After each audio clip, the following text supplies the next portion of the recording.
सोचो कि एक दिन आप अपने फोन को अनलॉक करते हो और देखते हो कि आपके बैंक अकाउंट से लाखों रुपए गायब है। कोई ओटीपी नहीं, कोई अलर्ट नहीं, बस एक साइलेंट साइबर अटैक जो आपको महसूस भी नहीं। ऐसा सिर्फ कहानियों में नहीं बल्कि रियल लाइफ में हो रहा है। सवाल एक ही है, क्या आप सेफ हैं? Hey everyone, welcome to Clickbait, a show where we uncover the biggest cyber threats, security breakthroughs and digital transformation shaping our world. Brought to you by IT Voice. चलिए शुरू करते हैं। Starting with quantum computing का नया दाव, which is cyber security पे एक नया असर। साइबर सिक्योरिटी की दुनिया में क्वांटिनम नाम की एक कंपनी क्वांटम कंप्यूटिंग का नया ब्रेक थ्रू अचीव कर पाई है। इससे एन्क्रिप्शन और साइबर सिक्योरिटी का पूरा सिस्टम बदल सकता है। समझने वाली बात यहाँ ये है कि आज का एन्क्रिप्शन मैथमेटिकल फॉर्मूलाज पर बेस्ड होता है, जो ब्रेक करना बहुत मुश्किल है, और क्वांटम कंप्यूटिंग इन्हीं कैलकुलेशंस को लाखों गुना फास्ट कर सकता है, जिससे एन्क्रिप्शन या तो और स्ट्रॉन्ग बनेगा या फिर पुराना एन्क्रिप्शन एक सेकंड में तोड़ दिया जाएगा। साइबर क्रिमिनल्स भी क्वांटम को ऐसे ही यूज करके आपका डेटा तोड़ सकते हैं। एक्सपर्ट्स कह रहे हैं कि हमें अभी से क्वांटम सेफ एन्क्रिप्शन डेवलप करना होगा, वरना फ्यूचर में साइबर अटैक्स और भी डेंजरस हो सकते हैं। मूविंग ऑन टू इंडिया का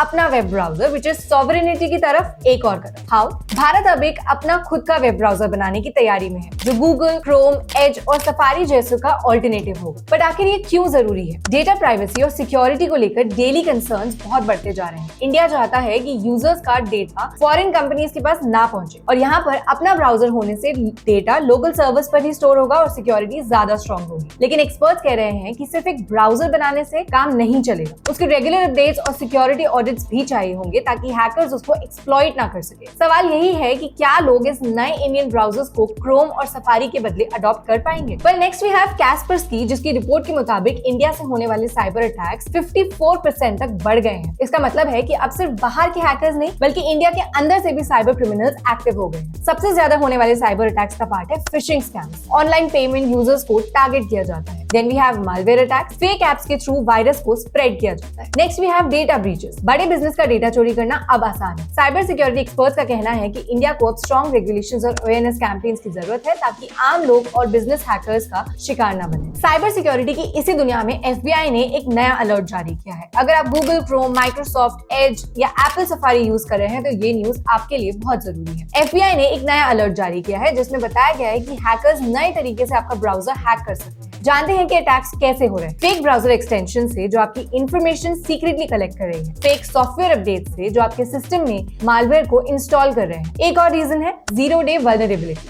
मतलब हैकर्स ब्राउजर के ऐसे बग्स का यूज कर रहे हैं जो अभी तक फिक्स नहीं हुए। अब इससे बचने के लिए बहुत सिंपल स्टेप्स लेने हैं। ब्राउजर को हमेशा अपडेट रखना है। कोई भी एक्सटेंशन इंस्टॉल करने से पहले चेक करें कि वो सेफ है या नहीं है। अपने अकाउंट्स पे 2 फैक्टर ऑथेंटिकेशन लगाना अब बिल्कुल भी ना भूलें। वेल, ऐसे ही अपडेट्स के लिए don't forget to subscribe IT voice. Moving on to digital Janshakti, India का नया cyber security awareness program. Bharat सरकार ने एक नया cyber security awareness program launch किया है जिसे डिजिटल जनशक्ति के नाम से जाना जाता है। इसका गोल है लोगों को ऑनलाइन स्कैम्स और साइबर अटैक से सेफ रखना। अब इसमें है क्या? We have public awareness campaigns जो लोगों को साइबर सेफ्टी सिखाएंगे। साइबर सिक्योरिटी को स्कूल्स और कॉलेजेस के सिलेबस में इंक्लूड करना एक नया स्टेप। बिजनेस और प्रोफेशनल्स को भी साइबर सिक्योरिटी ट्रेनिंग देनी होगी। एक्सपर्ट्स कह रहे हैं कि 90% साइबर अटैक्स तब होते हैं जब लोग छोटी छोटी गलतियां कर देते हैं, जैसे कि वीक पासवर्ड्स रखना, फिशिंग लिंक्स पर क्लिक करना या अपडेट्स को इग्नोर करना। अब ये प्रोग्राम ऐसे मिस्टेक्स को कम करने में मदद करे। Finally, an achievement for India, India global cyber security index top 10 में है। बट क्या हम सेफ हैं? भारत ने एक और बड़ा कदम उठाया है डिजिटल सिक्योरिटी की तरफ। यूनियन IT मिनिस्टर अश्विनी वैष्णव के मुताबिक India global cyber security index के टॉप 10 देशों में शामिल हो गया है। ये अचीवमेंट सिर्फ एक नंबर नहीं है बल्कि देश की मजबूत डिजिटल इंफ्रास्ट्रक्चर और साइबर सिक्योरिटी पॉलिसीज का प्रूफ है। लेकिन सवाल उठता है, क्या ये काफी है? इंडिया पर साइबर अटैक्स का प्रेशर बढ़ता जा रहा है, फिशिंग स्कैम से लेकर रैंसमवेयर अटैक्स तक। एक्सपर्ट्स मानते हैं कि AI ड्रिवन सिक्योरिटी और पब्लिक अवेयरनेस और बढ़ानी होगी ताकि आम लोग भी साइबर थ्रेट्स को पहचान पाए। सरकार नए साइबर लॉज और डिजिटल हाइजीन प्रोग्राम्स इंट्रोड्यूस कर रही है, पर क्या हम खुद अलर्ट हैं? साइबर सिक्योरिटी सिर्फ गवर्नमेंट की जिम्मेदारी नहीं है बल्कि हर इंटरनेट यूजर का फर्ज है। आज के जमाने में साइबर सिक्योरिटी सिर्फ गवर्नमेंट या टेक कंपनीज की जिम्मेदारी नहीं है बल्कि हर इंटरनेट यूजर को अलर्ट और अवेयर रहना होगा। अपने पासवर्ड्स को स्ट्रॉन्ग और रेगुलरली अपडेट करें। अननोन लिंक्स और अटैचमेंट्स पे क्लिक बिल्कुल भी ना करें। ब्राउजर और सॉफ्टवेयर को हमेशा अपडेटेड रखें। आने वाले हफ्ते में हम आपको बताएंगे 2025 के सबसे खतरनाक साइबर अटैक्स और कई तरीके की न्यूज। तब तक सेफ रहिए, अवेयर रहिए और अपनी डिजिटल सिक्योरिटी का खुद ध्यान रखिए। अगर आपके पास कोई साइबर सिक्योरिटी से जुड़े क्वेश्चंस है तो हमें कमेंट्स में जरूर बताएं। Don't forget to like, share and subscribe IT voice for more tech updates. Stay safe, stay aware.